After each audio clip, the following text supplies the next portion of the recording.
Isaías 52, versículo 3. Porque assim diz o Senhor: por nada fostes vendidos, também sem dinheiro sereis resgatados. Quando o profeta Isaías, ele fala essa frase, claro que isso está dentro de um contexto. E o contexto principal aqui se refere a Jerusalém, a Israel, que era um povo, uma nação que vivia em cativeiros, que vivia preso, como no tempo do Egito. Mas dentro desse contexto, então, ele está falando, o profeta Isaías, que era o profeta conhecido como profeta messiânico, então ele estava profetizando para um tempo no passado, né, da escravidão que Israel sempre vivia, mas também para hoje, para o tempo atual, também para esse resgate que Jesus fez a nós, a nosso respeito. Porque Jesus veio para resgatar primeiro o povo judeu. É que o povo judeu o recusou. Claro que existem judeus, né, messiânicos também. Mas Jesus primeiro veio, lembra que ele falou para a mulher cananeia? Não é bom tirar o pão dos filhos e deitá-lo aos cachorrinhos. Eu não vim primeiro senão para as ovelhas perdidas da casa de Israel. Então Jesus sempre deixou bem claro que primeiro ele veio para aquele povo. Mas também, lá em João capítulo 10, quando ele disse que ele era o bom pastor, ele falou para os discípulos e o seu povo daquela época, dizendo, olha, existe um outro aprisco, outras ovelhas que não são desse aprisco, mas que convém agregá-las, que se refere a nós então, que fomos alcançados pelo Evangelho da Graça. O apóstolo Paulo recebeu o Evangelho da Graça, o apóstolo Paulo saiu para outras nações, né? Porque até então o Evangelho estava só naquela região de Jerusalém, da Galileia. Por isso que Pedro, ele era um pregador do Evangelho, mas ele era mais dos judeus. Por isso que Pedro às vezes falava de circuncisão, que era costume judeu. Por isso que Paulo pregava sobre a incircuncisão. Teve até uma vez que Paulo e Pedro tiveram uma discussão. Sabia disso? Em Atos relata, mas em Gálatas capítulo 2, Paulo fala que ele resistiu Pedro na cara, ele ainda fala assim. Por quê? Porque Pedro conheceu o evangelho também da graça, mas Pedro estava querendo que as pessoas que não eram de judeus vivessem como se fossem judeus.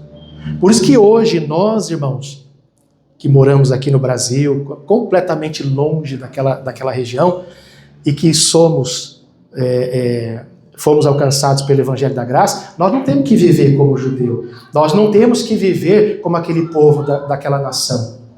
Existem muitos evangélicos hoje que mais parecem judeus do que um cristão, porque eles usam os instrumentos do judaísmo, né? Tem aqueles que ainda conservam a Arca da Aliança, sendo que no Velho Testamento, lá no livro de Jeremias, Deus falou assim, ó, nunca mais se lembrará da Arca e nem dela farás. E a gente vê muitos irmãos aí de igreja que ainda colocam a Arca. A Arca representava a presença de Deus. Aonde a Arca ia, era a presença de Deus que ia. Hoje a presença de Deus é o Espírito Santo em nós. Nós não precisamos de arca, não precisamos de amuleto, não precisamos de objetos sagrados. Isso era coisa da antiga aliança, do Velho Testamento. Por que eu estou falando tudo isso?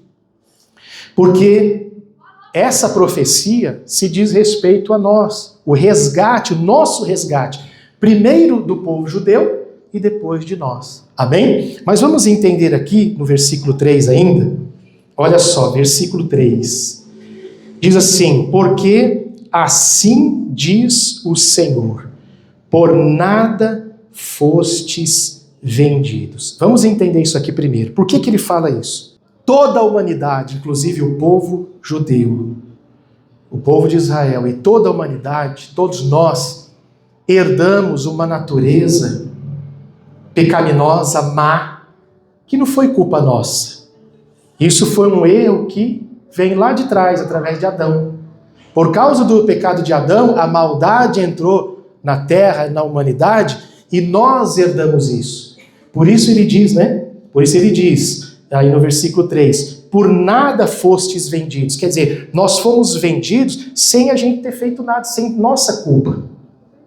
Nós não fizemos isso. Foi a natureza, foi o pecado de Adão que trouxe essa natureza para nós hoje. Por isso que hoje, aqui em Romanos capítulo 3, versículo 10 diz assim: como está escrito, não há um justo, nenhum sequer. Não há ninguém que entenda, não há ninguém que busque a Deus. Entendeu o que está querendo dizer? Como deveria, né? Naquela época. Versículo 12: todos se extraviaram e juntamente se fizeram inúteis.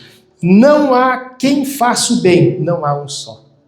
Então, irmãos, aquilo que nós falamos, nenhum de nós estamos livres, todos nós estamos no mesmo barco. Somos falhos, somos errantes, somos pecadores. Por isso que pela graça somos salvos. Por isso que nós fomos justificados pela justiça de Cristo, feita onde? Na cruz. Não foi nossa justiça. Então, irmãos, nós, como ele diz, né, no versículo 3, por nada fostes vendidos. Então, nós não tivemos culpa, mas nós entramos no mesmo barco. Não adianta que essa natureza está dentro de nós. Ah, pastor, mas eu nasci de novo, eu tenho Deus no meu coração. Nós temos. Quem tem Jesus no teu coração? Mas a natureza da carne ainda está aqui. Enquanto a gente habita aqui, ó, quem está vivo aí, diga amém. Belisca você, ó. Então, enquanto a gente está aqui, ainda tem as obras da carne, a natureza ainda humana está aqui dentro. Por isso que o apóstolo Paulo fala em Gálatas 5, que a carne luta contra o espírito contra a carne. E isso nunca vai acabar, até quando nós estivermos com ele na glória. Aí acabou. Mas enquanto estamos aqui, irmãos, não adianta a gente achar que a gente é melhor que os outros, se achar mais santo que o outro, se achar que eu consigo, que eu posso. Muitas vezes, e às vezes a gente não consegue e não pode. Então a gente tem que estar sempre debaixo da misericórdia de Deus. Por isso que em Hebreus fala para a gente chegar diante do trono da graça. Tá vendo? Olha a diferença. Em Hebreus fala isso. Cheguemos diante do trono da graça. O que é chegar diante do trono da graça? Reconhecendo que por mim mesmo eu não consigo. E que eu preciso da ajuda dele, da graça dele. Por quê? Por causa da minha natureza. Somos natureza humana pecaminosa. E isso, nós não fizemos nada para merecer isso, mas aconteceu. Aí ele fala ainda no versículo 3, agora que vem a parte melhor, né? Por nada fostes vendidos. Agora o que ele diz? Também sem dinheiro sereis resgatados. Ou seja, da mesma maneira como eu não fiz nada para herdar essa natureza pecaminosa, da mesma maneira também, eu não fiz nada para ser resgatado, porque quem fez foi Cristo na cruz. Foi Ele que pagou o preço. Eu não tenho que pagar preço. A religião prega, você tem que pagar o preço, mas o preço já foi pago na cruz. A religião prega, você tem que viver uma vida de sacrifício. O sacrifício já foi feito, um único e perfeito. Um único e perfeito sacrifício. Nós não temos que fazer sacrifício. Estou entendendo? A única palavra que fala sobre sacrifício, o apóstolo Paulo fala em Romanos, capítulo 12, versículo 1. Apresenteis o vosso corpo em sacrifício vivo, santo e agradável a Deus. Que é o quê? O vosso culto racional. O sacrifício hoje para nós é a nossa vida vivida diariamente. É quando a gente perdoa, quando a gente ama até o inimigo. Isso é o sacrifício vivo. Agora não é sacrifício para mim ser mais santo, não é o sacrifício para mim ser mais abençoado, não é o sacrifício que eu vou fazer um jejum de 50 dias sem comer e sem beber. Sabe o que vai acontecer? Vai morrer. Vai morrer. E Deus não quer sacrifício de todo. Aliás, Jesus nunca pediu para ninguém fazer jejum para ser abençoado, fazer jejum para ser curado. Mostra Jesus, antes de curar, falando, se você fizer um jejum, eu te curo. Não existe isso. Por isso Jesus disse, conhecereis a verdade vos libertará. Essa libertação é da religião. As pessoas usam esse texto, muitos pastores usam esse texto, para falar da libertação do cigarro, da bebida, das drogas, que serve também. Mas quando Jesus falou no contexto, isso, ele falou para os religiosos, que viviam presos na escravidão da religião. Porque a religião é uma prisão.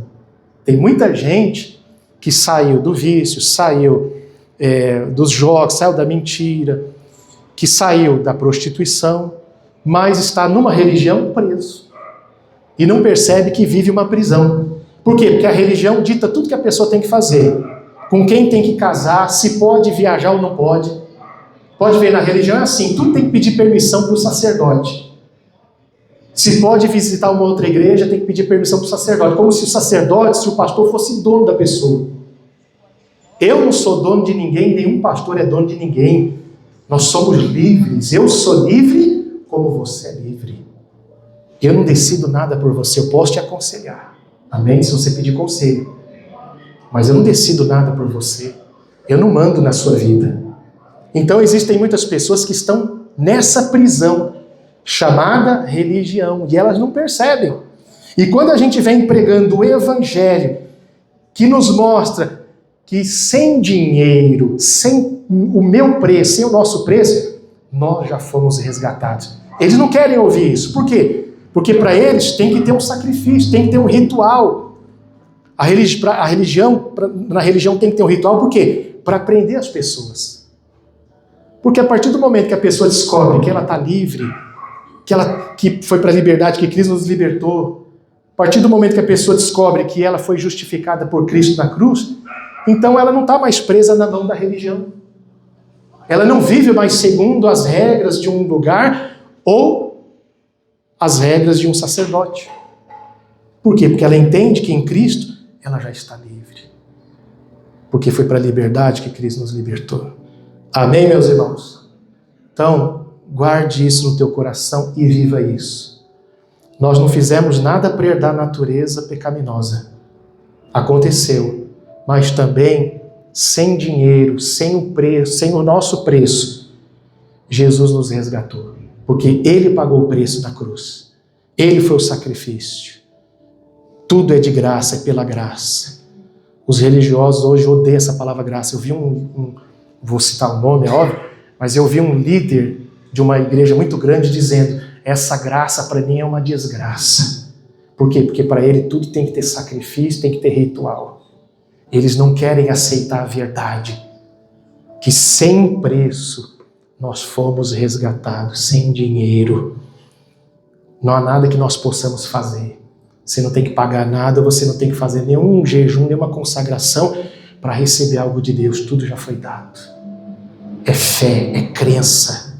Ou nós cremos nisso e vivemos essa liberdade com paz no coração, ou vamos viver preso na religião, e a pior escravidão é essa aqui, ó, da mente. Porque quando eu prego isso, irmãos, eu prego não só por aquilo que eu aprendi sobre o evangelho, mas porque eu vivi na religião. Faz 30 anos que eu frequento igrejas. E hoje, olhando o evangelho, eu converso com a minha esposa, eu paro para pensar, eu falo: meu Deus, eu nem acredito que eu fazia isso. Eu não acredito, nem consigo acreditar que eu aceitava isso.